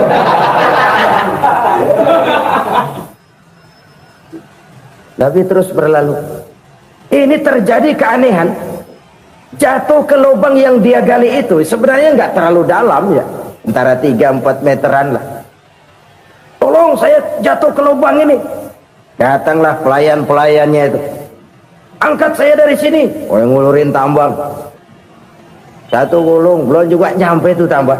Kurang, beli lagi ke warung. Sambung, ulur lagi, nggak juga bisa sampai. Wah, ini kerjaan Muhammad ini. Tolong, siapa salah seorang kamu ke rumah Muhammad, kasih tahu encangnya kecebur. Minta ditolongin. Sampaikan kepada Rasul. Kenapa? Pamanmu jatuh ke lubang, Muhammad minta tolong diangkatin. Tambang udah nyambung-nyambung nggak nyampe juga. Ya, nanti saya datang, saya tolong. Coba. Nyata-nyata orang berniat jahat mau mencelakakan dia. Datang dia menolong. Ini yang disebut air tuba dibalas air susu ya ini. Bukan sebaliknya. Air tuba dibalas air susu. Paman, kecebur ya? Iya Muhammad, tolong ini.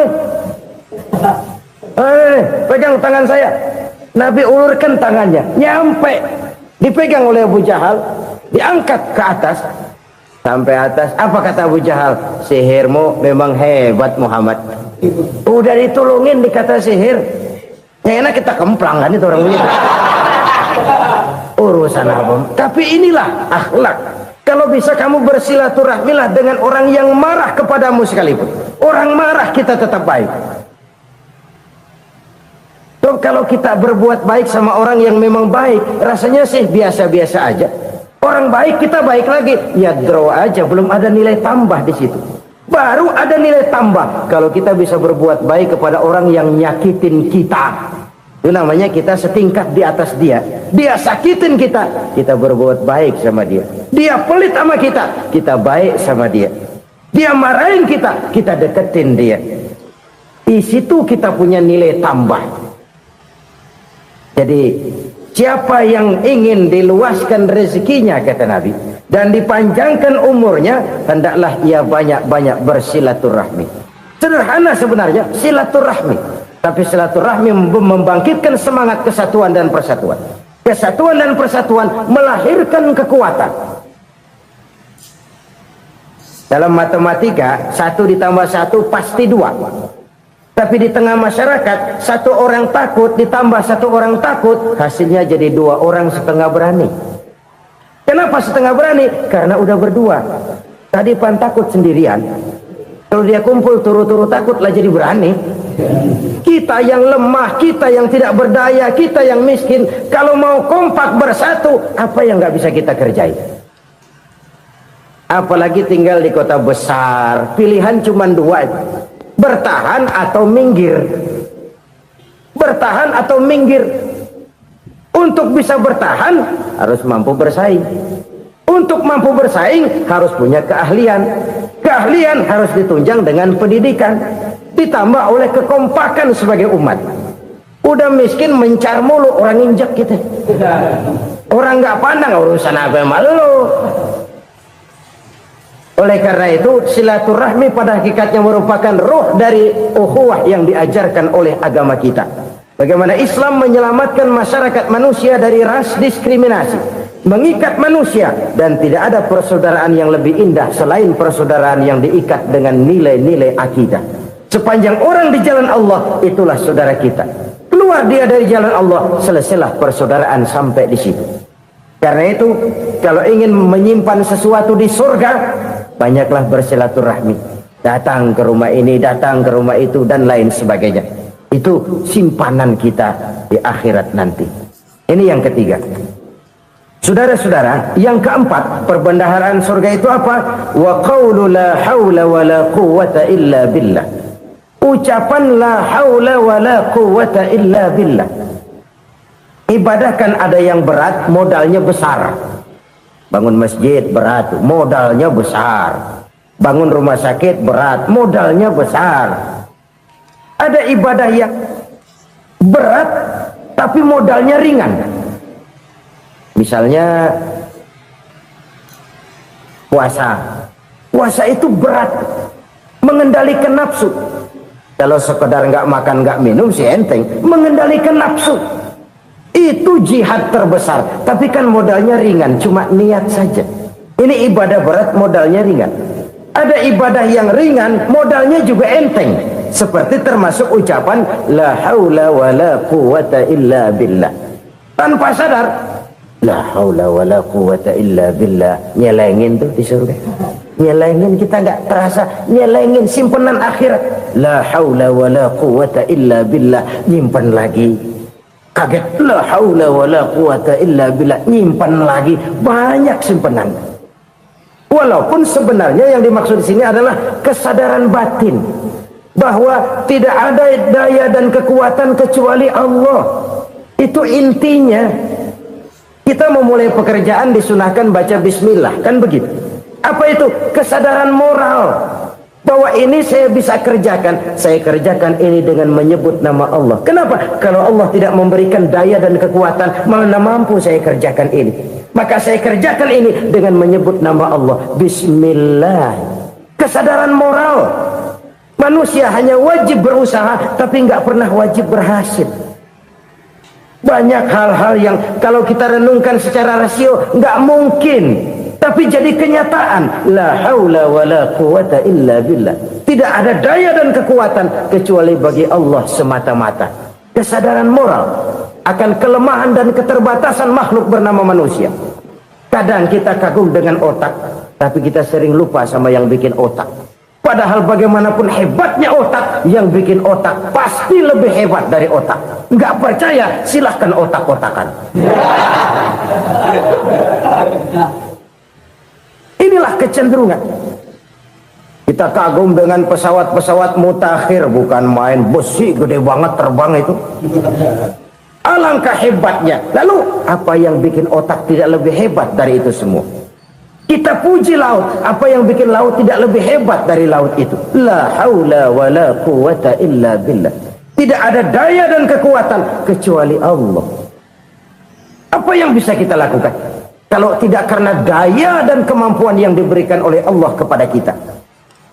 Lahirlah sikap tawadu, rendah hati, tidak melonjak menjadi angkuh dan sombong, sadar akan kelemahan dan keterbatasan diri sebagai makhluk yang diciptakan oleh Allah Subhanahu wa taala. Jadi satu sisi ini ucapan yang berpahala, la haula, jadi wiridan.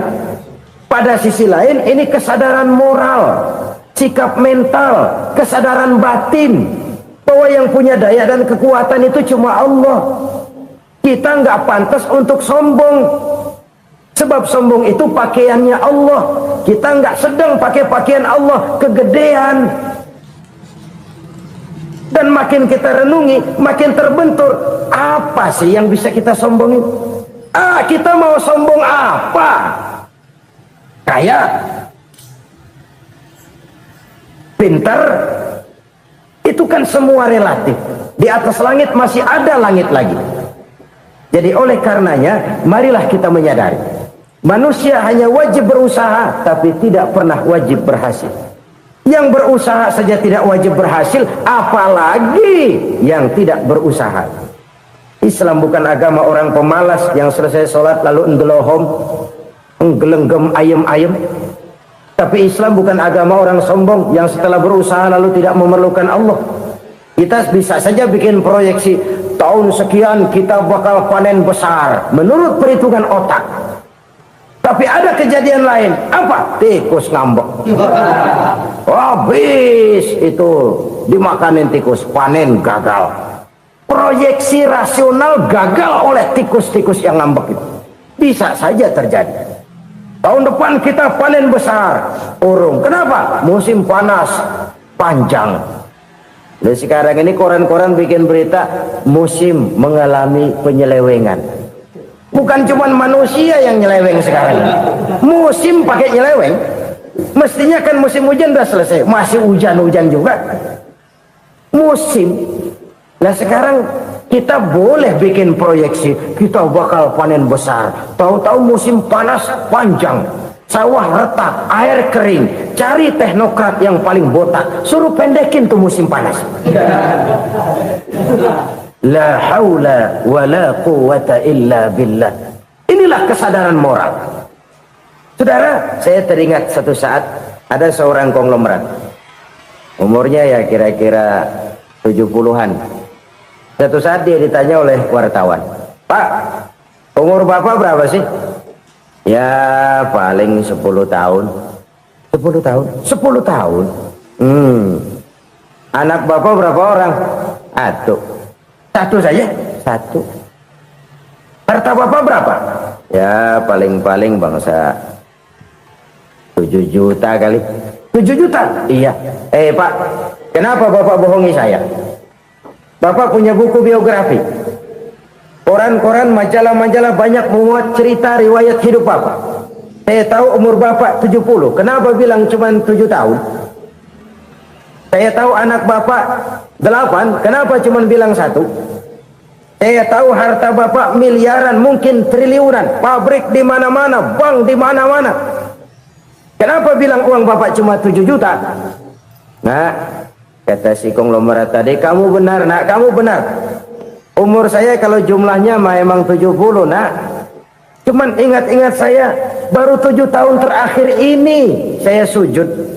Baru 7 tahun terakhir ini saya berusaha dekat dengan Allah. Saya laksanakan perintahnya, saya jauhi larangannya. 7 tahun inilah rasanya yang ada nilainya di hadapan Allah. Yang 63 tahun matong, kelabu, kelem umur gue. Habis untuk maksiat, untuk munkarat. Maka ketika ditanya tadi, umur saya 7 tahun itu. Oh begitu Pak. Oh iya. Lalu anak Pak, anak bapak kan 8. Kenapa bilang cuma 1?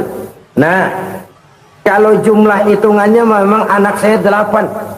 Tapi dari 8 orang ini rasanya cuma 1 nih yang bakal jadi buah hati, belahan jantung, pelanjut cerita, penerus sejarah, bakal jadi anak soleh yang akan mendoakan saya. Cuman 1 rasanya anak saya ini yang bakal jadi buah hati saya, besar-besaran saya, yang akan mendoakan di kubur saya, yang akan mendoakan di akhirat saya. Yang 7 orang mana, masya Allah, yang 1 tenggeng, yang 1 nyekek botol mulu, yang 1 nggak karu-karuan. Makanya saya bilang 1 anak saya yang akan bisa mendoakan saya. Oh begitu Pak. Iya. Nah, harta Pak, harta bapak kan triliunan, pabrik bapak di mana-mana, uang bapak hampir di tiap bank-bank besar. Kenapa bilang cuma 7 juta? Betul kau nak. Harta saya kalau jumlahnya memang miliaran, triliunan mungkin. Tapi yang saya ingat baru 7 juta tuh yang saya belanjakan di jalan Allah. Saya nyumbang masjid, saya santuni yatim piatu, saya bantu pembangunan pesantren, saya bantu pembangunan rumah sakit Islam. Itu yang akan saya bawa pulang ke akhirat, yang 7 juta itu. Yang triliunan itu nanti akan diperebutkan oleh anak-anak saya sebagai waris saya. Jadi harta saya 7 juta itu yang bakal nemenin saya di akhirat, yang akan saya bawa pulang jadi teman saya. Saudara-saudara kaum muslimin, jangan-jangan orang tua itu adalah kita-kita ini. Jangan-jangan kita-kita ini adalah orang tua itu. Jangan-jangan itu potret dari diri kita masing-masing. Dari sekian umur yang diberikan Allah, berapa tahun yang ada nilainya di hadapan Allah? Dari sekian anak-anak yang merupakan amanah, berapa yang akan mendoakan kita sebagai orang tuanya menjadi anak soleh? Dari sekian banyak harta yang diberikan Allah, berapa yang akan kita bawa pulang menghadapnya nanti, yang kita belanjakan di jalan Allah? Ini sebuah potret kehidupan. Karena itu kita kembali kepada la haula wa la quwwata illa billah. Kita wajib berusaha, kita wajib berikhtiar. Selebihnya segala daya dan kekuatan hanya milik Allah saja semata-mata. Satu kesadaran batin dari setiap pribadi muslim. Setelah ia berusaha dan berikhtiar, ia menyerahkannya kepada Allah Subhanahu wa ta'ala.